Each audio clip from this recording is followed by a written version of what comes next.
मित्रों, क्या सही क्या गलत के इस सत्र में लंग लकार के अशुद्ध वाक्यों को शुद्ध करेंगे। कहाँ कहाँ पर त्रुटि होने की संभावना होती है, उन वाक्यों को मैंने चिन्हित किया है और अब उन्हीं पर बात करते हैं। लंग लकार अर्थात भूतकाल के अनुवाद होंगे। यहाँ पर मैंने संस्कृत ही लिखी है, हिंदी में आपको बताता रहूंगा। गीता पुस्तकम अलवत। देखिए, जब भी कर्ता होता है तो प्रथम व्यक्ति होती है।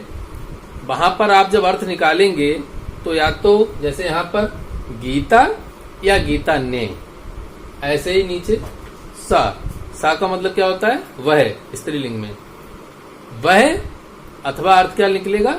उसने। इसी प्रकार आरक्षक, आरक्षक या आरक्षक ने। तो कभी कभी आपको अर्थ शुद्ध अर्थ निकालने के लिए ने लगाने की आवश्यकता पड़ सकती है। जैसे गीता पुस्तकम अलवत, गीता ने पुस्तक को प्राप्त किया। गीता ने पुस्तक को प्राप्त किया भूतकाल का अनुवाद होता है लंग लकार में। अब यहाँ पर त्रुटि कहाँ पर है ये देखना है।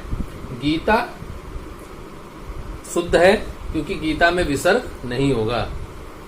पुस्तकम, पुस्तक को, कर्म में द्वितीया होती है। पुस्तकम, पुस्तक को अलवत प्राप्त किया। त्रुटि यहाँ पर है, अलवत में प्रथम पुरुष एक वचन लव धातु, अलवत में हलंत नहीं होता। ये बहुत ध्यान रखना है। तो बंधुओं, अलवत में हलंत नहीं करना है, यही यहाँ पर त्रुटि है। गीता पुस्तकम अलवत। और एक त्रुटि और थी, पुस्तकम। यहाँ जो मकार है वो अनुस्वार के रूप में लिखा हुआ है, और यदि अनुस्वार के बाद स्वर है, यहाँ पर देखिए स्वर है, तो मकार को अनुस्वार नहीं करना है, माँ लिखना है। तो कहाँ कहाँ पर त्रुटि थी बंधुओं? एक मकार के रूप में लिखना है और दूसरा तकार में हलंत था और यहाँ पर हलंत नहीं रहना है। दूसरा उदाहरण देखते हैं। सा मम अपश्यत, सा मम अपश्यत। यहाँ पर हिंदी जो है, सा अर्थात उसने मुझको देखा, उसने मुझको देखा। तो यहाँ पर एक तो कंफ्यूजन ये है कि मम षष्ठी व्यक्ति वाला मम तो नहीं है। मम का मतलब होता है मेरा। तो यहाँ पर अगर षष्ठी व्यक्ति का भी मम होता तो मम में कभी हलंत नहीं होता है, ये ध्यान रखना है। लेकिन यहाँ पर मम करने से अर्थ नहीं बन रहा है। जैसे उसने मुझको देखा, यह शुद्ध वाक्य है, यहाँ पर मेरा से संबंधित नहीं है। तो मुझको अर्थात अहम का जब अस्मत् का जब आप रूप पढ़ेंगे द्वितीय व्यक्ति एक वचन में जब जाएंगे तो वहां पर क्या रूप बनता है? माम। अहम आवाम वयम, और द्वितीय व्यक्ति एक वचन में आता है माम आवाम अस्मान। तो क्या आएगा? उसने मुझको देखा, सा माम अपश्यत, माम अर्थात मुझको, अपश्यत देखा। यहाँ पर कर्म है, अस्मत् का रूप अहम कर्म है, और द्वितीय व्यक्ति एक वचन में रूप बनता है माम। और माम का अनुस्वार यहाँ पर इसलिए नहीं है क्योंकि मकार के पश्चात स्वर है। तो सा माम अपश्यत, उसने मुझको देखा, ये शुद्ध वाक्य है। तो कहाँ कहाँ पर त्रुटि थी? एक स्थान पर त्रुटि थी। अगला अनुवाद देखते हैं। आरक्षक नगरः आरक्षक। आरक्षक जिसको हम कहते हैं पुलिस, संस्कृत में उसको आरक्षक कहते हैं, आरक्षी भी कहते हैं। तो आरक्षक अर्थात आरक्षक ने नगर को रक्षा की, आरक्षक ने नगर की रक्षा की, यह अनुवाद से प्रकट हो रहा है। लेकिन यहाँ पर त्रुटि कहाँ कहाँ पर है? आरक्षक ने, ये तो सही है। नगर की, यहाँ पर कर्म है और यहाँ पर द्वितीय व्यक्ति लगनी है। तो एक तो द्वितीय व्यक्ति लगनी है, नगरम हो गया। नगरा के स्थान पर क्या हो गया? नगरम, नगर को। आरक्षक ने नगर की, आरक्षक अर्थात रक्षा की। आरक्षक शुद्ध है, सही है। और जब नगरम लिखेंगे तो अनुस्वार ना लगा करके माँ लिखेंगे क्योंकि माँ के पश्चात स्वर है। अगला अनुवाद। यति ही फलम अखादत, अशुद्ध रूप लिखा हुआ है अखदत। यति ही अर्थात सन्यासी ने फलम अर्थात फल को अखदत खाया। अब यहाँ पर अखदत रूप नहीं होता, अखदत नहीं होता, क्या होता है अखादत। याद कर लें आप, खूब भली प्रकार से रट लें कि सन्यासी ने फल को खाया। और यहाँ पर एक त्रुटि है, फलम में अनुस्वार लगा हुआ है, अनुस्वार नहीं रहेगा क्योंकि पीछे स्वर है। यत ही फलम अखादत, तो फलम में मकार नीचे आएगा, लिखा जाएगा, और अखादत। इस प्रकार बंधुओं यत ही फलम अखादत शुद्ध वाक्य बनेगा। भवान किम अत्यजत, भवान आपने क्या त्यागा, आपने क्या त्यागा। तो यहाँ पर देखिए भवान में हलंत रहता है, तो भवान में हलंत आ जाएगा प्रथम व्यक्ति एकवचन में। आपने किम अर्थात क्या, त्यजत त्यागा, आपने क्या त्यागा। दूसरी त्रुटि क्या है, यहाँ अनुस्वार है और मकार के रूप में लिखा जाना है क्योंकि पीछे स्वर है। अतः भवान किम अपश्यत, भवान किम अत्यजत, यह शुद्ध वाक्य बनेगा। अगला उदाहरण देखते हैं। ममता स्यूतः अददत, ममता ने, स्यूतः कहते हैं थैले के लिए, थैला। ममता ने थैले को अददत अर्थात दिया, ममता ने थैला को दिया। ममता तो ठीक है, सही लिखा है। स्यूतः में द्वितीय व्यक्ति लगनी है क्योंकि ये कर्म है। अब कर्म में जब द्वितीय व्यक्ति लगेगी तो हो जाएगा स्यूतम। क्या हो जाएगा, स्यूतम। तो यहाँ पर देखिए स्यूतम। अददत होता नहीं है, यहाँ पर भी एक तो यहाँ पर त्रुटि है और एक अददत नहीं होता क्योंकि शुद्ध रूप प्रथम पुरुष एक वचन में शुद्ध रूप होता है अददात। क्या रूप होता है, अददात अर्थात दिया। ममता ने थैले को दिया। अगला उदाहरण।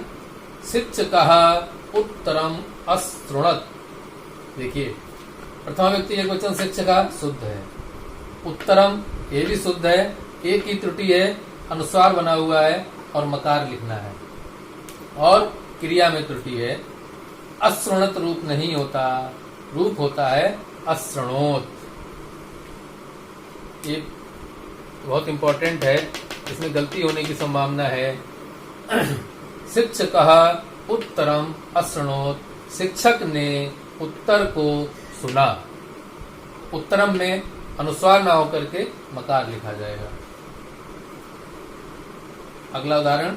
त्वम नृत्यम अकरोत, तुमने नृत्य को किया, तुमने नृत्य किया, ये इस अनुवाद का भाव है। तो तुमने नृत्य को किया। अब यहाँ पर देखिए बंधुओं, यहाँ मकार लिखा है और मकार के पीछे स्वर नहीं है, तो यहाँ जो माँ है वो अनुस्वार रहेगा, अर्थात यहाँ पर त्रुटि है। तो माँ अनुस्वार रहेगा, माँ को अनुस्वार कर दिया। आगे देखते हैं। नृत्यम अकरोत, यहाँ पर देखिए अनुस्वार है और अनुस्वार के बाद स्वर है, इसका मतलब है यहाँ पर मकार रहेगा, तो ये मकार भी कर दिया। इसके पश्चात अकरोत। अब देखिए बंधुओं, अकरोत तो यहाँ पर तब सही होता जब यहाँ से कोई भी एक रूप होता। अकरोत प्रथम पुरुष एक वचन का रूप है और तुम जो है मध्यम पुरुष एक वचन का रूप है। तो यहाँ पर पुरुष बदल गया है, ये मध्यम पुरुष एक वचन है, तो मध्यम पुरुष एक वचन होने पर मध्यम पुरुष एक वचन की क्रिया आएगी, ये ध्यान रखना है। मध्यम पुरुष एक वचन की जो क्रिया होती है वह होती है अकरोह। ध्यान रखना है बंधुओं। अब हमारा यहाँ पुरुष बदल गया है, तुम, यहाँ पर तुम हो गया है, तो तुम के साथ क्रिया आएगी मध्यम पुरुष एक वचन की, और वह क्रिया लंग लकार मध्यम पुरुष एक वचन में होती है अकरोह। तुम नृत्यम अकरोह, अर्थात तुमने नृत्य को किया। इसी प्रकार अध्यापिका प्रश्नम अवदत, अध्यापिका ने प्रश्न को अवदत अर्थात बोला। अध्यापिका ने प्रश्न को बोला। अध्यापिका सही है, प्रश्नम में अनुस्वार बना हुआ है जो कि पीछे स्वर है, तो हमको मकार के रूप में लिखना है। और अवदत यहाँ पर त्रुटि है। अवदत में तकार में हलंत नहीं है, ता में हलंत लगना है। अध्यापिका प्रश्नम अवदत, अध्यापिका ने प्रश्न को बोला या कहा कह सकते हैं, अध्यापिका ने प्रश्न कहा। तो इस प्रकार अगला उदाहरण, अहम नायकम अपश्यत। यहाँ पर देखिए जिस उत्तम पुरुष एकवचन का, जिस प्रकार यहाँ पर मध्यम पुरुष एकवचन का उदाहरण था त्वम, यहाँ पर उत्तम पुरुष एकवचन का उदाहरण है अहम। अहम नायकम अपश्यत, मैंने नायक को देखा। अब यहाँ पर त्रुटि है, जब उत्तम पुरुष एकवचन होता है तो उत्तम पुरुष एकवचन की क्रिया होती है, अहम के साथ अपश्यत नहीं आएगा, अहम के साथ क्रिया आएगी अपश्यम। अहम के साथ कौन सी क्रिया आएगी? अपश्यम आएगी। तो एक तो यहाँ पर त्रुटि है, दूसरा यहाँ पर नायकम में अनुस्वार है और नायकम में अनुस्वार ना होकर के मकार रहेगा क्योंकि उसके पीछे स्वर है। और यहाँ पर देखिए एक त्रुटि है, अहम में म लिखा हुआ है, जबकि मकार के पश्चात यदि स्वर नहीं है तो अनुस्वार रहेगा। तो यहाँ पर जो म है वो अनुस्वार हो जाएगा क्योंकि उसके पीछे स्वर नहीं है। तो आप ध्यान रखेंगे, जब भी म हलंत होगा, यदि उसके पीछे स्वर नहीं है तो उसे अनुस्वार बना देंगे।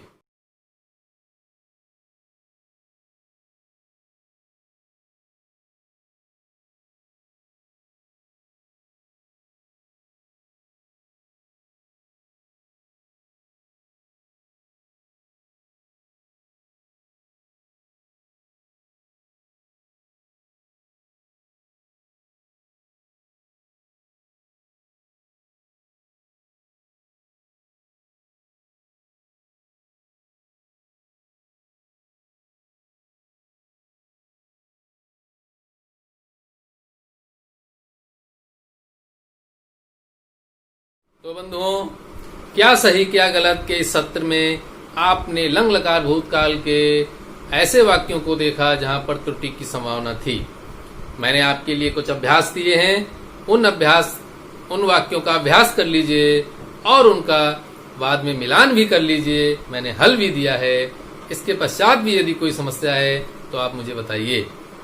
तो बंधुओं, आपको ये क्या सही क्या गलत का ये सत्र कैसा लगा? यदि आपको अच्छा लगा हो तो कृपया इसे लाइक कीजिए, शेयर कीजिए और यदि चैनल को सब्सक्राइब नहीं किया है तो कृपया उसे भी कर लीजिए। आज के सत्र में इतना ही। धन्यवाद। नमस्ते जमाम। जय हिंद।